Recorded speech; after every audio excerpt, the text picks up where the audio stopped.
Shabbat Shalom, everyone. It's soon to be Happy Hanukkah this weekend. Our Torah portion, Parashat, comes from Genesis 37 to Genesis 40. This is a story of Joseph with a coat of many colors. Very famous story. Most of everyone has heard about the story. Joseph was a 17-year-old, close to Shechem, which is Samaria of today. He went out. His father asked him to go out and check on his brothers and see if they needed anything. Maybe he was a water carrier or something. I don't know. But at this time, Joseph was having visions and dreams of the future. Very lucid dreams. Many of which was very troubling. He couldn't understand it. And you know, brothers talk to other brothers about things. Girlfriends, hobbies, dreams in this case. And his brothers are much older than him. Joseph was the beloved son of Rachel and Yaakov. Rachel, as you know, had two sons, Joseph and Benjamin later. Leah had majority of the children. There were two other women. They say that they were half-sisters or something of Leah. And what Rachel legally, those owed to her, if she could not provide Yaakov a child, she had to provide a surrogate mothers to have children in their stead. So she had children through two other women and had Joseph and Benjamin through Yaakov. Eventually, all these children became the 12 tribes of Israel, and that's where this story is leading. Anyway, Joseph is here, out in the field. His brothers were out there tending the flocks of sheep and goats. And he told them about his dream. Essentially, his dream was a prophecy of his brother's future, in which at some point in time they would be bowing to Joseph. Now, he didn't tell them this dream just once, because the dream kept on happening. There's no telling how many times he had the same dream over and over again before he actually had to get it out. And there's no indication here he actually told his father about this dream until later on. But eventually, when his brothers had such a negative reaction of it, maybe Joseph had his feelings hurt. But it made his brothers angry and jealous. Who is this kid to tell us that one day us, his older brothers, would be bowing to him? He's already a favorite with Yaakov.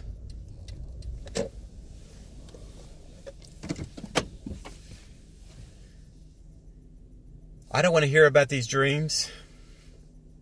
But there were other things going on in the interrelationships of Joseph's brothers. They were older, they were married, some of which had children. There were issues going on with their sons and daughters. They were eating food that they were not supposed to eat. I guess you could say they were not completely kosher.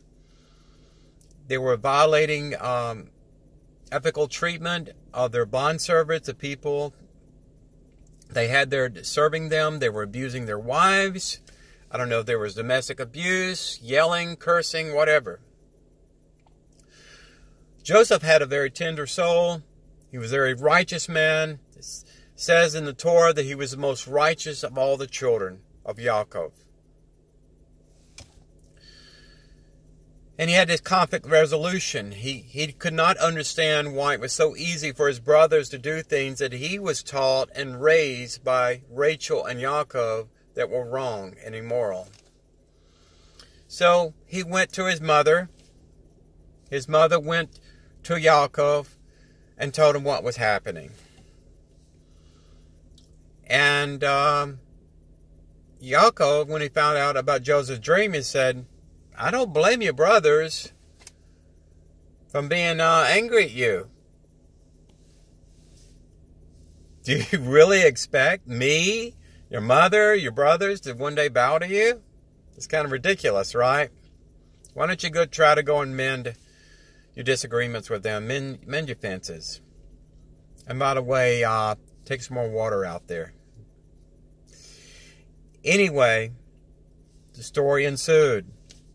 Rachel decided to make a coat of many colors and presented it to Joseph. That made Joseph look kind of regal. Instead of old shepherd clothes, he had a beautiful coat on. Maybe it was getting colder, maybe it was autumn or something. But anyway, his brothers again saw the special treatment. So with everything going on, the vision of their future, going back and forth to their parents, telling them about confidential things going on in their own relationship, things they probably were ashamed of, they became so angry. And I don't know why they became so angry to the point they wanted to kill Joseph. They were hatching a plan.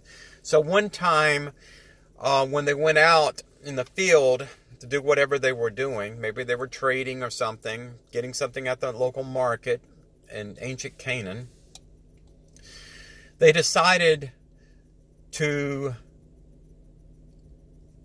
get rid of Joseph. But then they confided among each other, namely Reuben and Judah, said, why should we shed blood of our brother? He is our flesh and blood. We shouldn't do this. So then they found a dry well, a pit, a shallow pit. They took his coat off and threw him in a pit. He said, the Ishmaelites come by this pit all the time, and they will find him, and they will take him away as a slave. And then our hands will be clean, right? We will say Joseph ran away. We don't know what happened to him. Anyway, we'll put him in his pit until we decide what to do. Who knows if they were serious or not about Joseph being sold to slavery or whatever. They just wanted to punish him. They probably wanted to scare him. I've scared my brother before, picked on him and whatever when we were kids. And I'm sure a lot of brothers did this. I don't know about throwing them in pits. But anyway, what happened, the Midianite traders came by, not the Ishmaelites. They took Joseph out of the pit. They agreed to sell him to Potiphar, an important Egyptian administrator. So he went to Egypt. Meanwhile, Joseph's brothers came back maybe to say, I'm sorry, we threw you in a pit, Joseph.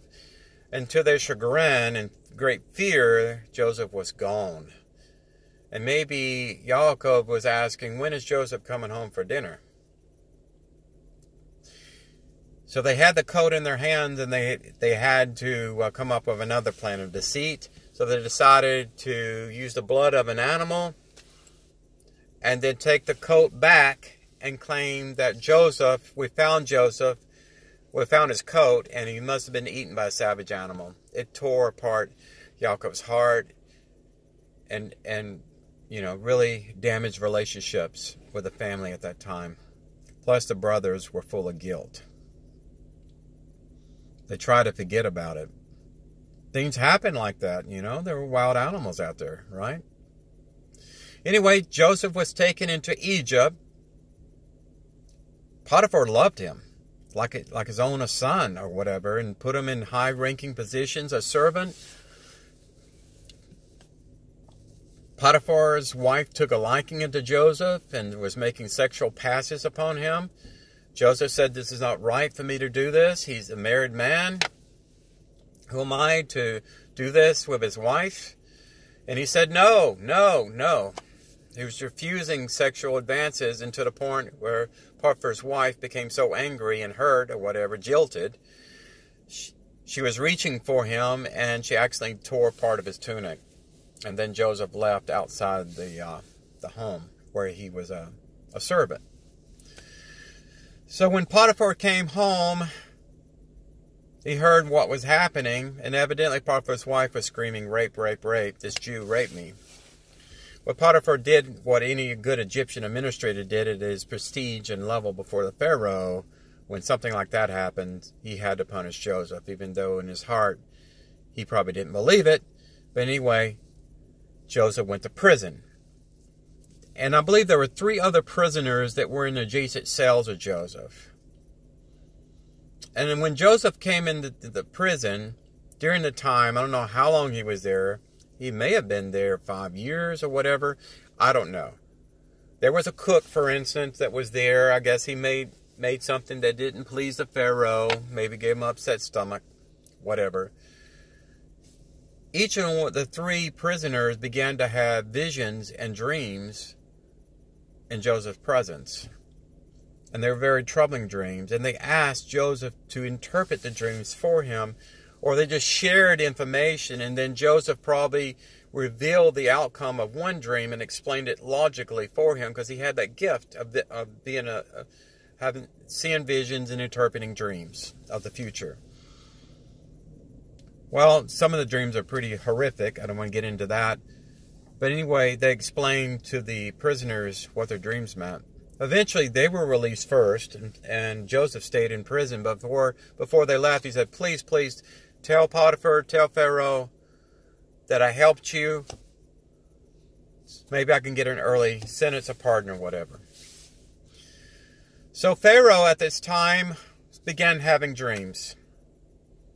He couldn't explain why he would have a dream of 7 healthy cows, 7 unhealthy cows, and 7 unhealthy cows came and ate the 7 healthy cows, and so on. He couldn't explain it, and he had the same dream every night, so it became a very big annoyance for him. So he saw it all throughout the Egypt, in the area there, for every seer, every person of divination, fortune-telling, whatever, wizards. They couldn't explain, they couldn't interpret his dream. He promised the wealth of the kingdom to whoever can interpret the dream. And then the cook there, reinstated in Pharaoh's court, remembered Joseph. He said, hey, I know this Jew that interpreted my dreams, and my fellow, and the people that were with me, they interpreted their dreams too. Oh, okay. Clean up this Jewish prisoner, bring him to my court, and see what he can do. So Joseph came, and then Pharaoh told him his dream. Joseph gave him an astute and accurate interpretation. And it made perfect sense to Pharaoh, to the point where he gave Joseph his ring and made him second to only him in the kingdom. So he was at a very high rank position there. He kept his promise. What was blessed me about this Torah portion, he said that the Spirit of God gave Joseph the answer to my dream that no other person could give me. And at that time, Joseph, righteous in character, behavior, even though he had terrible circumstances in his life began to have meaning. And he was rising up in that position of authority that his dream said he would. This is where the Torah ends for this week. I want to remind everyone that we have different issues with our brothers and sisters. I haven't talked to my brother since the president election. I haven't talked to my sister for years, even though I tried to reach out to them. We all have misunderstandings. We all harbor unforgiveness in our heart, which is wrong. I don't have any ill feelings for anyone. I want us to love our fellow neighbor, beginning with our family. I wish you the very best this weekend. Tell a family member you love them. You haven't called them in a long time. Have a wonderful weekend. Enjoy the holidays. Remember these words of freedom from the Torah that frees our mind to stop thinking about ourselves all the time, but think about the critical messages of truth that even in the 21st century God has for everyone, Jews and Gentiles alike. Shalom Aleichem.